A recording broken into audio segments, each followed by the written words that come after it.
फिनिस्टा windows, beautiful and durable designs, installation से maintenance की life long customer service. आपके घर में फिनिस्टा नहीं है तो कॉल कीजिए।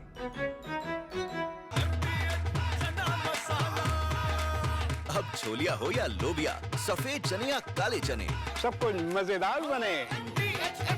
तो सस्ता लो, सब बढ़िया लो। इसमें क्या खास बात है? थोड़े में ज्यादा स्वाद, यही तो है इसकी खास बात। नमस्कार, मैं हूं पुष्कर चौहान और आप देख रहे हैं बड़ी खबर।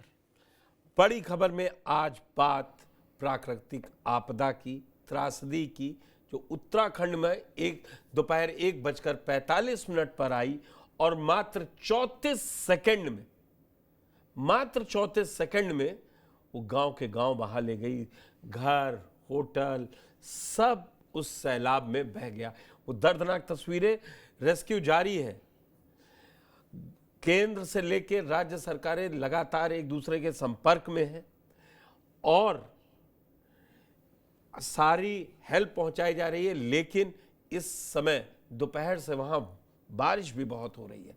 आज उत्तराखंड में धराली, उत्तरकाशी के धराली को छोड़कर 3 और जगह भी बादल फटे, लेकिन वो खाली मैदान ऐसी जगहों पर हुए कि जो किसी की बड़ी कोई ऐसी खबर नहीं आई जिससे अनहोनी की कोई बात होती। लेकिन धराली में जो कुछ हुआ है, आप मान नहीं सकते कि क्या है। ये जो तस्वीरें हैं, मलबे में से आदमी निकल रहा है, कोशिशें जारी हैं।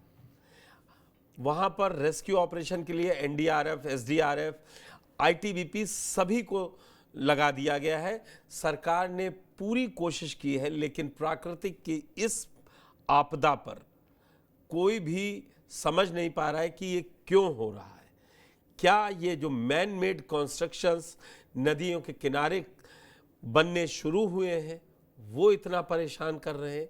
क्या वजह है ये जानेंगे, लेकिन मुख्यमंत्री पुष्कर सिंह धामी और उत्तरकाशी के कई अधिकारियों ने इस पर बयान दिया है। पहले उसको सुन लेते हैं।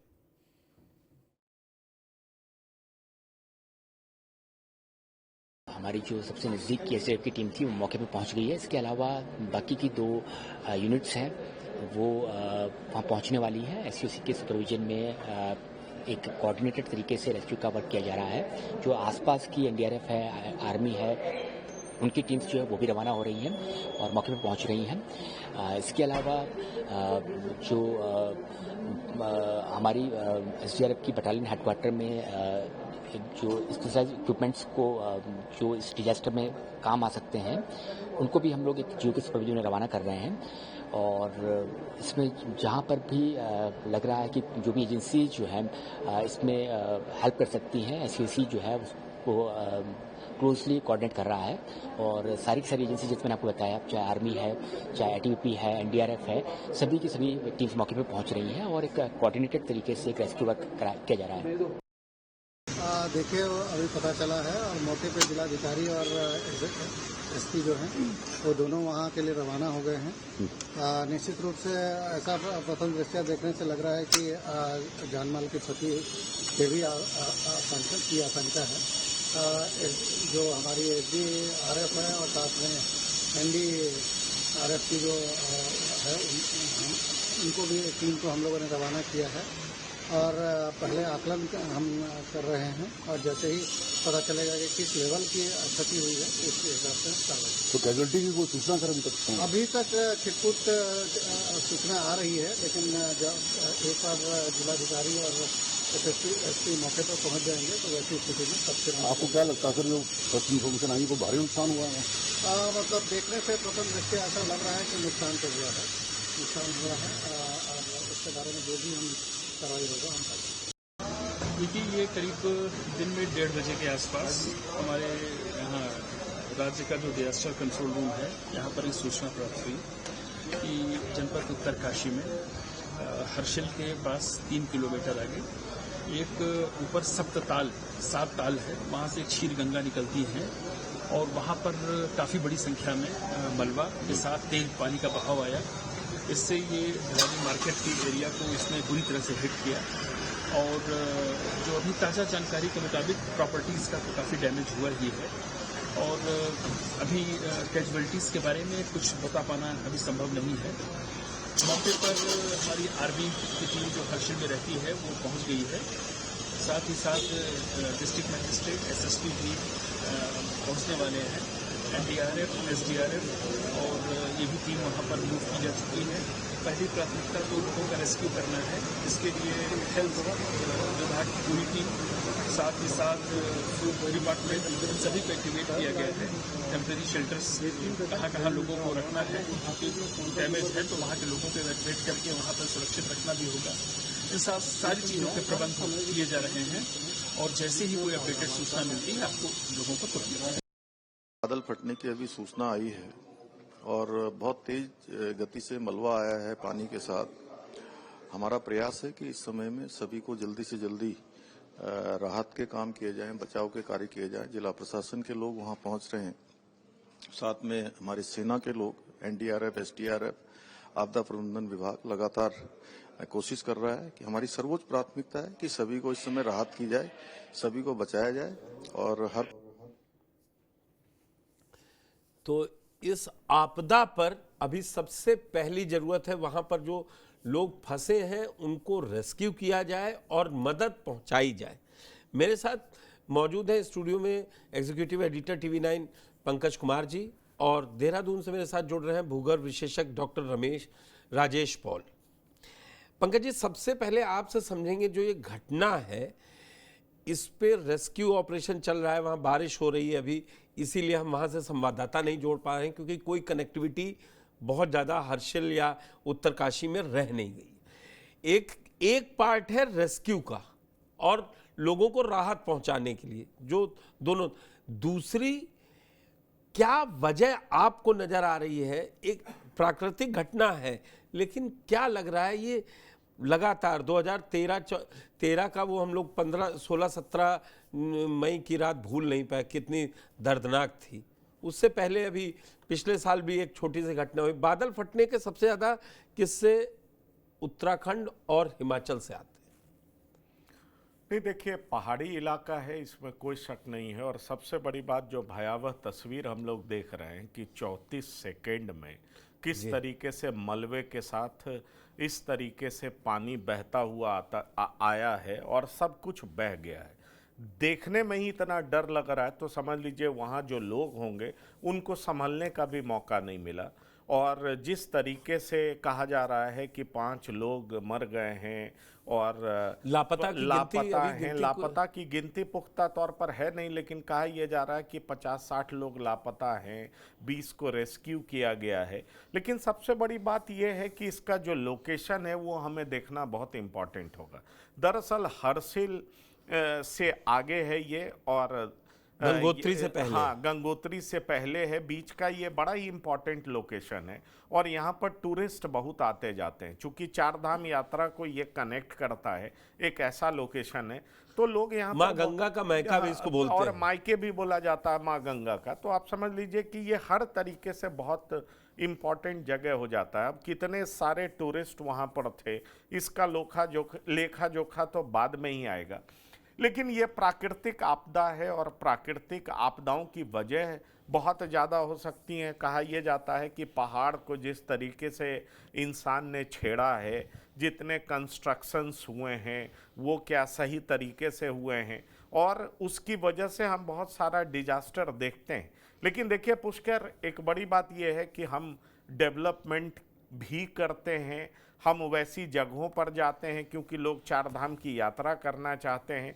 तो इसके बहुत सारे ज्योग्राफिकल रीजंस हो सकते हैं, साइंटिफिक रीजंस हो सकते हैं, लेकिन फिलहाल ये कहा जा सकता है कि बादल फटने की वजह से और जिस तरीके से मैसिव लैंडस्लाइड, मलबे के साथ पानी का इस तरह से बहाव और 34 सेकंड में हम देख रहे हैं कि बहुत कुछ जमींदोज हो जाना, मुझे लगता है केंद्र सरकार, राज्य सरकार, सब लोग हतप्रभ है। खुद हमने देखा पुष्कर सिंह धामी क्या बोल रहे हैं, लेकिन वहाँ पर एनडीआरएफ की टीम, एसडीआरएफ की टीम और तमाम जिला प्रशासन के लोग वहाँ पर पहुँचे हुए हैं।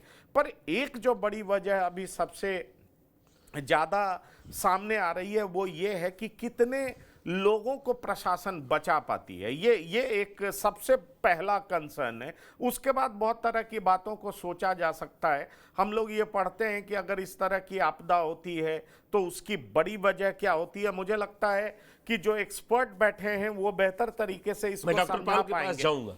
मैं डॉक्टर पाल के पास जाऊंगा। डॉक्टर साहब, क्या वाकई में कोई अपराध कर बैठे मानवीय लोग? मैं इसमें सरकारों को नहीं जोड़ूंगा कि क्या सरकार कर रही है, क्योंकि आज जरूरत भी है। आप उत्तराखंड तक लोगों पर वो सारी चीजें पहुंचनी चाहिए जो सबके पास पहुंच रही, चाहे वो टेक्नोलॉजी हो, चाहे इंफ्रास्ट्रक्चर हो। क्या कहीं कोई गलती हो जा रही है? क्योंकि जोशीमठ में पानी का रिसना आपने देखा होगा। आप जियोलॉजी से हैं, इसलिए मैं थोड़ा कनेक्शन और डॉट कनेक्ट करना चाह रहा हूँ। जुमा में जो हुआ वो आपने देखा, ये जो हो रहा है, या लोअर शिवालिक के अगर हम बात करें हिमाचल में, ये पैटर्न है। फिर भी क्या जियो साइंस कहीं भूल जा रही है कुछ बताना सरकार को या लोगों को? ये जो घटना घटी है ये एक देखा जाए तो एक सम्मिश्रण है, क्लाइमेटिक और जियोलॉजिकल दोनों का एक मिश्रित प्रभाव, और साथ ही साथ जो ह्यूमन इंटरफेरेंस है, इन तीनों को मिलाकर ये घटना घटी है। सबसे पहले तो एक जो यहाँ पर इतनी ज़्यादा बारिश हुई अचानक से, जो क्लाउड बर्स्ट हुआ, ये एक तो कारण है। दूसरा, जो जिस लोकेशन पे क्लाउड बर्स्ट हुआ और जहाँ से पानी आना था, उस रिवुलेट या उस नाले की बात हम करें जहाँ से पानी आना है, वो मात्र 32-35 मीटर चौड़ा है। और इतने अमाउंट ऑफ जो बारिश आई तो उसके कैचमेंट, उसको जो बहा के वो नदी तक, भागीरथ नदी तक ले जाने के लिए जितना ये था, स्पेस था, वो बहुत ही कम था। और हमने देखा कि ये जो मकान बने हुए जो वीडियो फुटेज में आ रहे हैं, ये 50 मीटर के इसमें है मकान बने, और जो पानी आया और मड के साथ आया तो वो जो है इसको बहा के ले गया।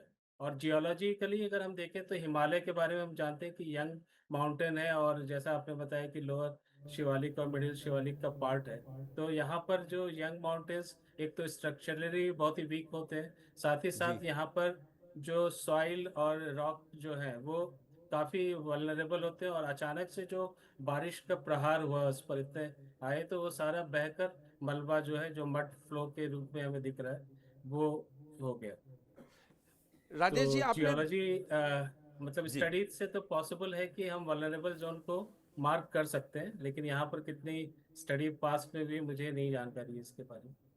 ठीक है, आप स्टडीज हो रही हैं, सारी चीजें हैं, लेकिन जिस तरीके से शुरुआत, मतलब बहुत बेसिक जो लोगों को साइंस, जियो साइंस या ज्योग्राफी में पढ़ता है, जियो साइंस भी छोड़ दीजिए, उसमें ये कहा जाता है नदी के आसपास बहुत पक्के कंस्ट्रक्शंस नहीं करने चाहिए। हमने देखा केदारनाथ वाली 2013 वाली घटना में, उसमें भी यही निकल के आया था। और फिर भी हम आज 12 साल बाद एक और बड़ी त्रासदी के सामने खड़े हैं, और ये निकल के आ रहा है फिर कहीं ना कहीं जो नेचर से ह्यूमन छेड़छाड़ कर रहा है, वो इसका नतीजा है। जी, पहाड़ी इलाके पे लोड बियरिंग कैपेसिटी काफ़ी कम होती है, और खासकर ढाल भी यहाँ पर काफ़ी ज़्यादा है।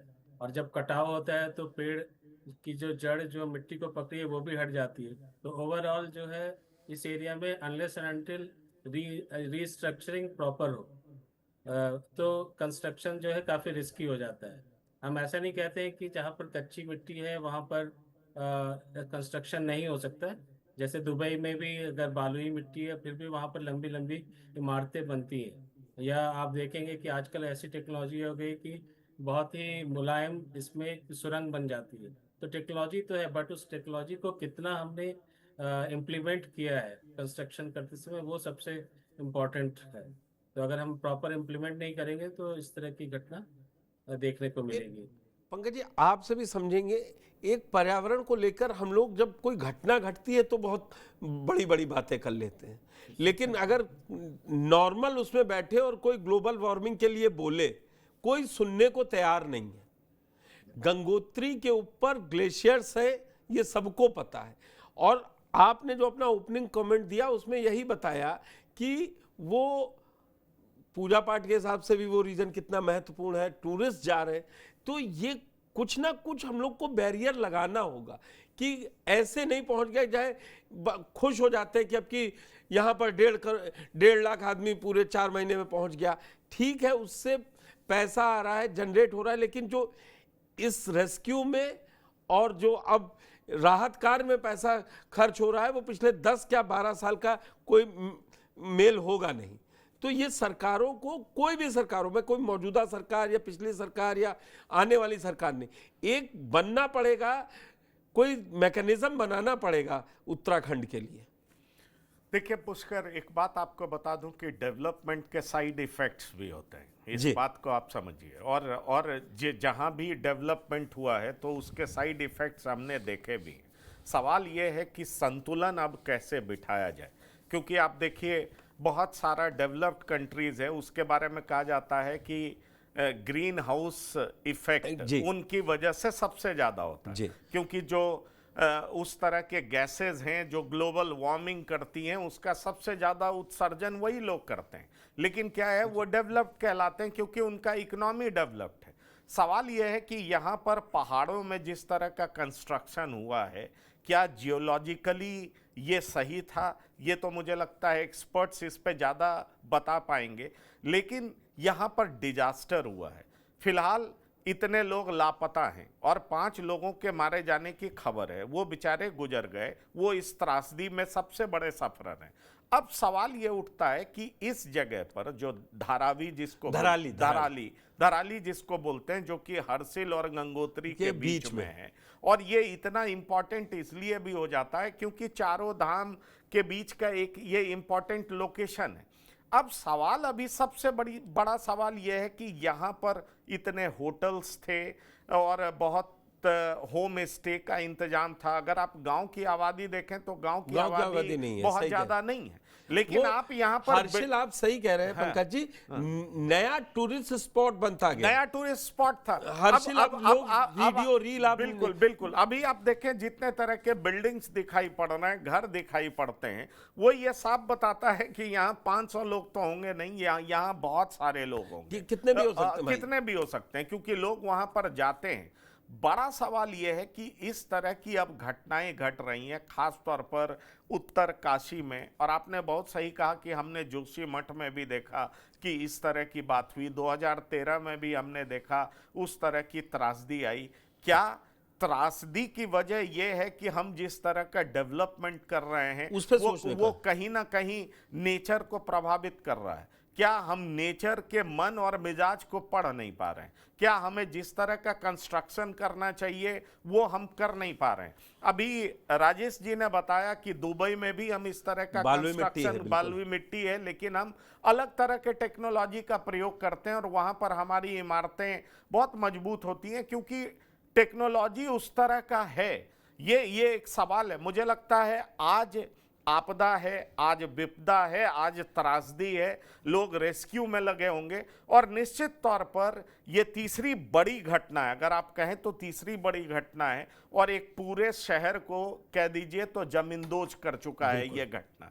ऐसे में निश्चित तौर पर एक्सपर्ट्स इस पर विचार करेंगे कि आखिरकार जो डेवलपमेंट के नाम पर चीजें हो रही हैं, जोन में भी उत्तरकाशी हमेशा से ऐसे, मतलब उस जोन में आता है जहां सबसे ज्यादा, आप देखें, याद कीजिए उत्तरकाशी में ही भूकंप भी आया। सबसे उत्तरकाशी आज से नहीं, 1901 से अगर हम देखें उत्तरकाशी में सबसे ज्यादा इफेक्ट पड़ा है। नहीं, अब मैं इस बात से इनकार नहीं करता। आप कैपिटल ही देख लीजिए ना, दिल्ली भी तो सेस्मिक 4 में आता है, बहुत सारा रीजन। बिल्कुल। अब सवाल ये उठता है कि इतनी ऊंची ऊंची इमारतें बनती हैं, कितने रिक्टर स्केल पे भूकंप को ये बर्दाश्त कर सकती है? ये सारे फैक्टर्स हैं। लेकिन ये क्या है कि ये बहुत बाद में सोचा जाता है, पहले तो ये सोचा जाता है कि लोगों के लिए। वो रेस्क्यू का काम तो हम लोग नहीं करेंगे, लेकिन अगर जो देख रहा है वो कम से कम 1 या 2% भी लोग ये समझे कि ये टूरिस्ट प्लेस बनाने के अब जगह उत्तराखंड या हिमाचल नहीं है, ये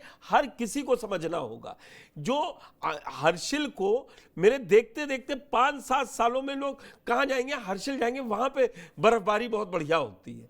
गंगोत्री से पहले रुकने का बढ़िया इंतजाम है, ओयो से बुक कर लीजिए, मेक माई ट्रिप से बुक कर लीजिए। ये इन सब पर उनको सोचना होगा जो बैठे हैं जरूरी जगहों पर। ये पॉइंट उठाना बहुत जरूरी है पंकज जी। ये वाकई में वहां रेस्क्यू, आज लोग दर्द में हैं, लेकिन इस दर्द के जिम्मेदार कहीं हम बैठे मैदान में बैठे लोग भी हैं। नहीं, मैं इस बात से बिल्कुल असहमत नहीं हूं। देखिए, कई सारे रीजंस हैं और आपने बताया कि उत्तरकाशी सेस्मिक जोन में है, तो क्या उस तरह का जो मकान बनता है उसको हम कंसीडर करते हैं? मुझे लगता है राजेश जी इस लोकेशन के बारे में बेहतर बता पाएंगे कि बादल यहीं पर क्यों फटा, बादल फटने की वजह क्या है, और बादल फटने के बाद 2 अन्य जगहों पर भी बादल फटा है, पर ऐसा डिजास्टर नहीं हुआ। यहाँ पर डिजास्टर होने की वजह क्या है? क्या जो नेचुरल फ्लो ऑफ वाटर, जो बेसिन होना चाहिए, नाला होना चाहिए, जिसकी उतनी चौड़ाई होनी चाहिए, वो क्या शहर के विस्तारीकरण की वजह से उसको भर दिया गया, पाट दिया गया? क्या ये बात हुई है? क्योंकि ये अक्सर हम प्लेन में भी देखते हैं कि लोगों की आबादी इस तरीके से बढ़ने लगती है कि तालाब में, नदियों में लोग घर बनाने लगे, और उसके बाद जब कभी बाढ़ आता है तो इस तरह की त्रासदी हम देखते हैं कि हमें लगता है कि ये क्या हो गया। तो मुझे लगता है भूगर्भ विशेषज्ञ हैं राजेश जी, इस बारे में बेहतर बता पाएंगे कि वो फ्लो ऑफ वाटर जो है और वो जो कोर्स है वो क्या इसलिए है क्योंकि उस रास्ते में बहुत सारे मकान बना दिए गए जो कभी नदियों का रास्ता रहा होगा या कभी नालों का रास्ता रहा होगा, और इसलिए वापस से गंगा वहां बहते हुए दिखाई पड़ती है या पानी बहता हुआ दिखाई पड़ता है, और इसलिए लोग इतने सारी संख्या में चपेट में आए। देखिए, जो मुझे लगता है कि पहले अगर इसकी बात करें तो मुझे लग रहा है कि जो नाले की चौड़ाई अभी हमने गूगल अर्थ में नापा तो वो करीब 32 से 35 मीटर की है, और हमें इमेज पे वो दिख रहा था कि वहाँ पर उन्होंने एम्बैंकमेंट भी किया है। लेकिन जो एम्बैंकमेंट किया है वो उन्होंने मोरेन, जो हिमनद से जब बर्फ होता है और उसके साथ जब पत्थर आता है वो इस गाँव में ना आ जाए, उसके लिए उन्होंने शायद इम्पैक्टमेंट भी किया है। लेकिन शायद उन्होंने जो डिजास्टर, अगर हम पहाड़ी इलाके में बताया है तो कम से कम 4 तरह के डिजास्टर हो सकते हैं। एक तो भूकंप हो सकता है, दूसरा लैंडस्लाइड आ सकता है, तीसरा नॉर्मल फ्लड आ सकता है, और चौथा जो क्लाउड बस्ट आ सकता है। तो अगर उन्होंने, मुझे लगता है एक एस्पेक्ट को देखकर उन्होंने कुछ रेलिंग टाइप के बना दिया, जिससे उन्होंने सोचा कि बर्फ जो है ना गाँव में नहीं आएगा। लेकिन उन्होंने ये नहीं सोचा कि यहाँ पर अगर फ्लैश फ्लड आता है और जितना वॉल्यूम ऑफ वाटर पहाड़ी से बहुत नीचे ज्यादा आएगा होता है, तो उसको कैसे कैरी करेंगे और उसका क्या प्रभाव पड़ेगा। और जहाँ तक इस गांव की बात है तो मुझे लग रहा है कि ये उस नाले से सिर्फ 50 मीटर में ही फैला हुआ है। उसका मतलब ये पहले से एग्जिस्टिंग नाला का बात होगा और उसको उन्होंने घेर के और उस नाले को छोटा किया और यहाँ पे बनाया। लेकिन जो भी हो, अगर यहाँ पर बनाने का पहले तो ये साइट सिलेक्शन सबसे गड़बड़ था, क्योंकि उन्होंने जो डिजास्टर के डिफरेंट एस्पेक्ट्स हैं उसको कंसिडर नहीं किया। अगर वो फ्लैश फ्लड के बारे में सोचते या भूकंप के, लैंडस्लाइड के बारे में भी सोचते तो ये इलाका, ये सही जगह नहीं थी। तो मुझे लगता है कि एक ज़रूरत है कि पूरे हिमालयन बेल्ट में हम लोगों को हर तरह के डिजास्टर की मैपिंग करके, वल्नरेबिलिटी मैपिंग करके, फिर हमें मार्क करना चाहिए कि भाई कौन से इलाके पे कोई भी कंस्ट्रक्शन नहीं करना है, या करना भी है तो क्या प्रिकॉशन रखने हैं या क्या हमें ये करना है। उस तरह की जोनिंग जब तक नहीं होगी तो ये हादसे हमें दिखते ही रहेंगे, इसमें मतलब कोई बचाव नहीं हो सकता है। जोनिंग हो और उसको कड़ाई से इम्प्लीमेंट किया जाए। साफ गोई से बताया कि अगर हम चेते नहीं तो इस तरीके की घटनाएं होती रहेंगी।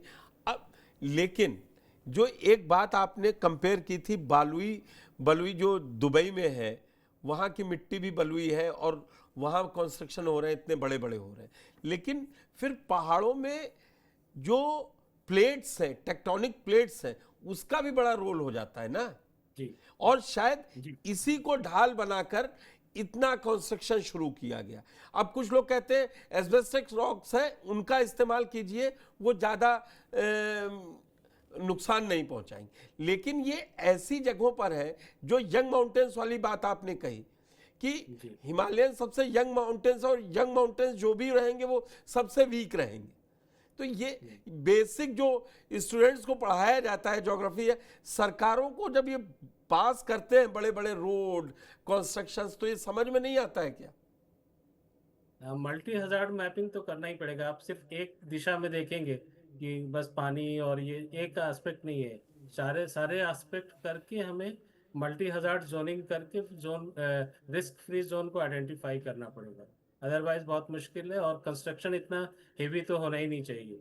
जैसे जापान में भी भूकंप आते हैं, वहां पर भी कंस्ट्रक्शन, बट वहां पर उन्होंने उस हिसाब से अपने आप को किया है कि घर में कम से कम सामान रखें या स्ट्रक्चर इस टाइप से करें कि वो उसको झेल पाए, तथा अगर बिल्डिंग हिलती भी है तो सामान के कारण नुकसान नहीं है। तो हमको अडॉप्ट करना पड़ेगा सिचुएशन के आधार पे, जो हमारे यहाँ पर अभी शायद मिसिंग है।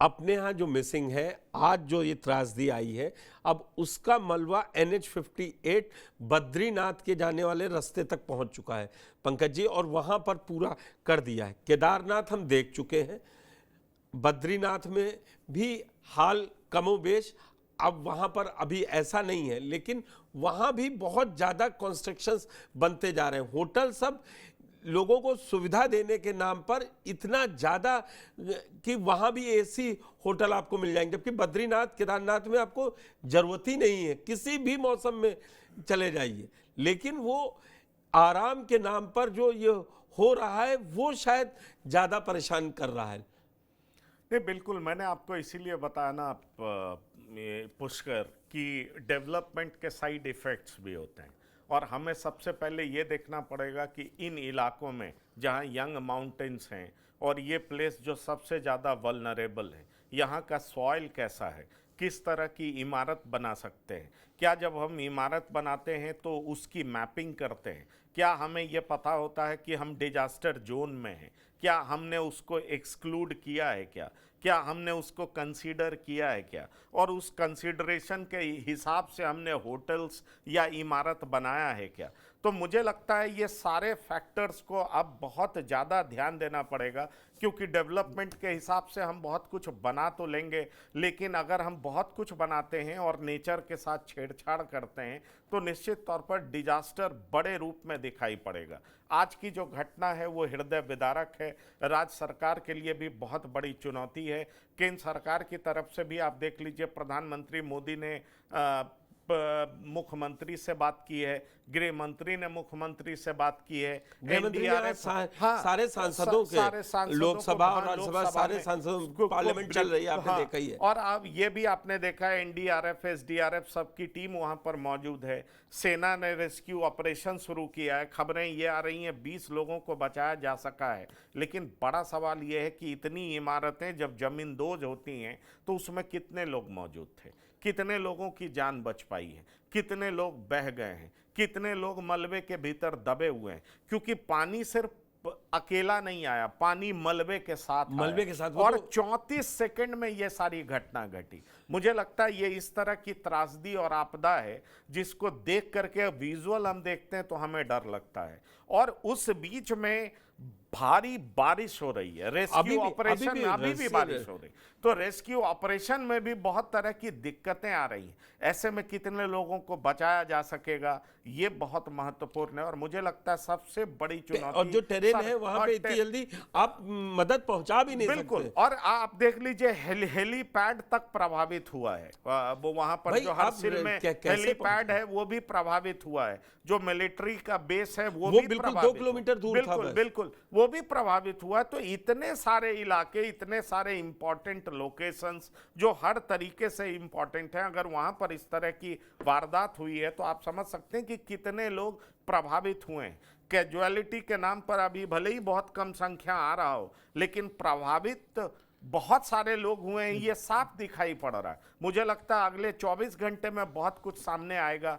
पर इतनी बड़ी त्रासदी, और उत्तराखंड में बार बार हर 2-4 साल के बाद इस तरह की घटना हमें देखने को मिल रही है, तो मुझे लगता है कि अब जब भी विकास की बात होगी तो इस बात का भी ध्यान रखा जाएगा कि आखिरकार विकास हमें चाहिए तो किस कीमत पर, किस कॉस्ट पर। क्या हम ज्योग्राफी का ध्यान रख रहे हैं, क्या हम यंग माउंटेन्स का ध्यान रख रहे हैं, क्या हम सॉइल्स का ध्यान रख रहे हैं, क्या हम जो मकान बना रहे हैं वो जापान और उसके उस तरीके का बना रहे हैं जो वहां के लोकेशंस के हिसाब से सूटेबल हो। ये सारे फैक्टर्स को ध्यान में रख करके ही डेवलपमेंट करना पड़ेगा। ये बात, इससे तो हम यही सीख ले सकते। राजेश जी, आखिरी में जल्दी से अगर आप 2-3 पॉइंट्स में समझा सकें कि सरकार के जो अभी मौजूदा सरकार है, अभी के रेस्क्यू छोड़ दीजिए, उसको पैन उत्तराखंड क्या करने की जरूरत है। जैसे आप देखेंगे धीरे धीरे मसूरी प्लेन में कन्वर्ट होता जा रहा है। आप किसी बहुत पुराने रस्किन बॉन्ड अगर है अभी, उनसे पूछिए मसूरी कैसा दिखता था और आज कैसा मसूरी दिख रहा है, वो बता देंगे।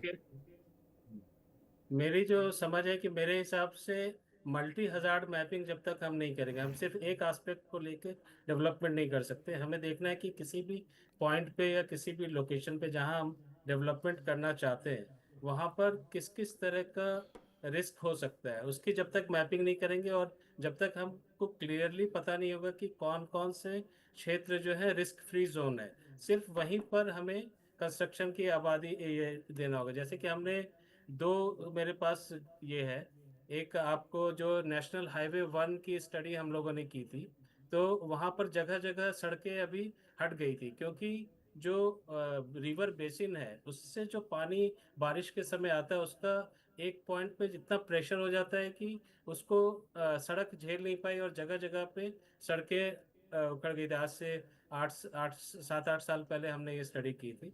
तो अभी हमने सड़क तो बना दी, लेकिन हमने ये ध्यान नहीं दिया कि सड़क पे जो झरने आ रहे हैं या जो पानी वहां से क्रॉस हो रहा है रिवर के समय, तो किस बेसिन से आ रहा है और उसका ट्रेवल टाइम कितना है, और अगर एक ही समय पे सारे नालों से पानी एक जगह पे आता है तो उससे प्रेशर कितना क्रिएट होता है और क्या हमारा कंस्ट्रक्शन उसको झेल पा रहा है।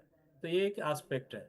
दूसरा, मैं मालपा में जब स्टडी ये लैंडस्लाइड आया था तो उस समय मैं डीआरडीओ में था और मैं उस टीम का हिस्सा था जो मालपा के लैंडस्लाइड को स्टडी करने गया था। तो हमने देखा कि वहाँ पर जो है आपका नेचुरल ड्रेनेज काफ़ी डिस्टर्ब हुआ था और पेड़ तो लगे हुए थे, लेकिन पानी चूंकि वो बाहर बह के नहीं जा पा रहा था, वो अंदर जा रहा था और पेड़ों के जड़ों के बीच में पोर प्रेशर था, तो उसके प्रेशर से लैंडस्लाइड हुआ। तो हम सिर्फ सारे एस्पेक्ट को नहीं ध्यान देंगे तो कहीं ना कहीं से या तो भूकंप से हम मरेंगे या फ्लैश फ्लड से या बाढ़ से या लैंडस्लाइड से, किसी न किसी कारण से हम करेंगे। तो हमें सब चीज़ का ध्यान रखकर और फिर प्लानिंग करना चाहिए, और जो भी रिकमेंडेड एक्सपर्ट जो बताते हैं कि किस तरह का कंस्ट्रक्शन अलाउड है, कितना कंक्रीट का होना चाहिए, क्या मटेरियल होना चाहिए, सबको जब तक हम फॉलो नहीं करेंगे साइट सिलेक्शन के अलावा, तब तक ऐसा हमें देखने मिलेगा अनफॉर्चुनेटली। जो अभी तक आपने जो भी स्टडी की होगी, आज जो क्लाउड बर्स्ट है वो फ्लैश फ्लड में आएगा, क्योंकि इतनी भारी बारिश पिछले 8 घंटे से नहीं हुई थी कि वो 100 मिलीमीटर से ज्यादा हो गई हो। जी, ये फ्लैश फ्लड का है और इसी फ्लैश फ्लड ही सबसे ज्यादा नुकसान पहुंचाता है। बाढ़ का रोकने के लिए कई तरीके के काम हो जाते हैं, लेकिन फ्लैश फ्लड सबसे ज्यादा नुकसान पहुंचा रहे हैं। से काफी दूर तक उसका प्रभाव रहता है। लैंडस्लाइड जी लोकलाइज्ड होता है। और मैं लास्ट में एक बात आपसे पूछूं कि ये जो ऑल वेदर रोड बन रही है, ये पूरी डिजाइन के साथ ऐसी बन रही थी कि इसका इफेक्ट नहीं, लेकिन आज मैं सोशल मीडिया पर देख रहा था सब जियो साइंटिस्ट बन गए थे, सब बता रहे थे कि ऑल वेदर रोड बना लीजिए, इसका नतीजा है ये। ऑल वेदर रोड पे तो आपका मटेरियल खराब नहीं होगा, गड्ढे नहीं होंगे, लेकिन उस पर बहुत सारी चीजें हैं कि उस पर अगर पहाड़ी इलाके की बात करें तो जगह जगह से नाले जो आते हैं, तो बारिश वो बेसिन का शेप कैसा है, जैसे अगर सर्कुलर बेसिन होगा तो पानी एक साथ आएगा, उसका दबाव पड़ेगा। तो क्या ऑल वेदर रोड तो है, लेकिन रोड के नीचे के मटेरियल पे जो प्रेशर पड़ रहा है, क्या उसके लिए हमने पूरा प्रॉपर स्ट्रक्चर बनाया, रीइंफोर्स किया है, या उस पानी को पास करने के लिए प्रॉपर हमने जगह दी है? अगर नहीं है तो ऑल वेदर रोड तो ऊपर सतह पे तो ठीक है, लेकिन उसके नीचे अगल बगल की क्या स्थिति है वो कैसे क्योंकि होगा? वो और तो दिन- पहाड़ और काट आप के ही बनाए already गए बना भी देंगे, हैं। चाहे लैंडस्लाइड आप से कैसे पूछें? चाहे आप किधर भी चले जाए, वो पहाड़ काट के ही बनी है। बनेंगे। पंकज जी, लास्ट में आपसे, आज पूर्व मुख्यमंत्री हरीश रावत ने भी माना और कहा कि अब गवर्नमेंट को कोई मैकेनिज्म बनाना पड़ेगा। ये वो तभी दर्द उठता है जब आम जनता पर दिखाई देने लगा ये मार पड़ी, और जब ये लोग नीति बनाते हैं तब शायद इतनी बात याद नहीं रखते। नहीं, मैंने आपको यही बताया ना पुष्कर, कि जब आप डेवलपिंग से डेवलप्ड होते हैं तब आप बहुत फैक्टर्स को दिमाग में रखते हैं। जब आप डेवलपिंग स्टेज में होते हैं तो आप माइंडलेस डेवलपमेंट की तरफ बढ़ते हैं, आप उसका नेगेटिव साइड नहीं देखते। और ये पूरी दुनिया का इतिहास है। आप अगर पूरी दुनिया को उलट करके आप देखेंगे तो आप ये पाएंगे कि जब वो डेवलपिंग से डेवलप्ड के स्टेज तक पहुंच गए तब वहां पर डिजास्टर मैनेजमेंट भी आता है, तब वहां पर इन्वायरमेंट भी आता है, तब सारे फैक्टर्स आने लगते हैं। कार्बन डेटिंग से लेके हर चीज, ग्रीन हाउस इफेक्ट और वो सारी बातें सामने आने लगती हैं। लेकिन उसी स्टेज में हम भी हैं। हमें लगता है कि हम कितना बेहतर इंफ्रास्ट्रक्चर दे सकें, हमें लगता है हम लोगों को कितनी जल्दी एक जगह से दूसरे जगह पहुंचा सकें।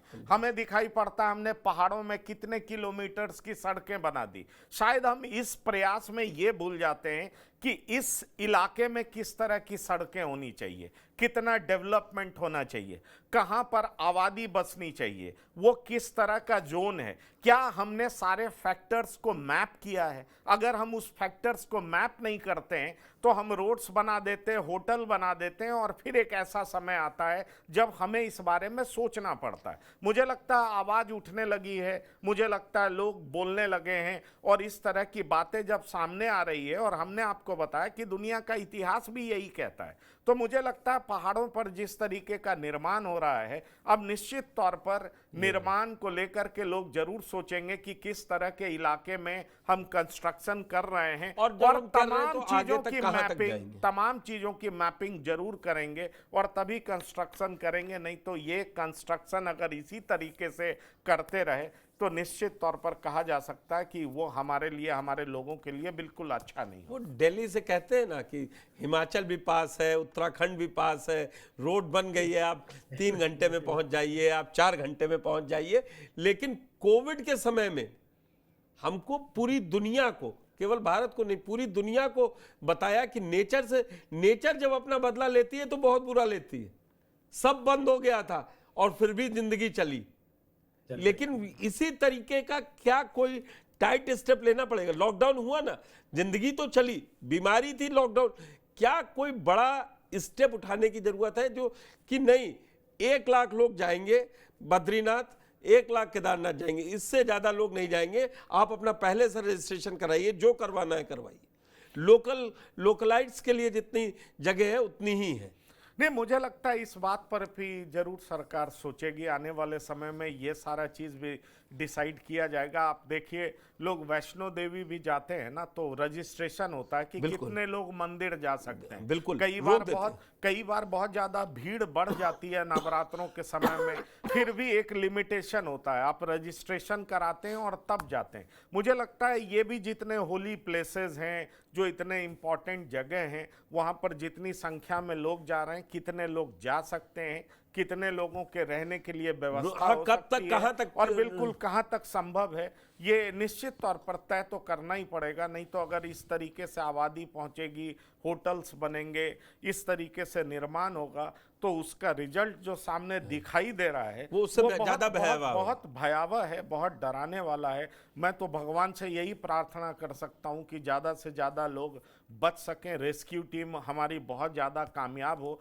लेकिन जो विजुअल्स दिखाई पड़ रहा है वो बहुत डराता है, वो बहुत परेशान करता है कि सेकेंडों में, मिनट भी नहीं हुआ, लोग अभी खड़े होकर देख रहे हैं ये क्या हो रहा है, तब तक वो खुद बह जा रहे हैं। इस तरह की स्थिति हो रही है। तो समझ लीजिए, जिसको कहते हैं ना, हम लोग कई बार आपसी बातचीत में कहते हैं महाप्रलय आ गया, तो वो महाप्रलय वाला ही सीन दिखाई पड़ रहा है। और इस बात से कौन इनकार कर सकता है? Fenesta windows, beautiful and durable designs, installation से मेंटेनेंस की लाइफ लॉन्ग कस्टमर सर्विस। आपके घर में फिनिस्टा नहीं है तो कॉल कीजिए।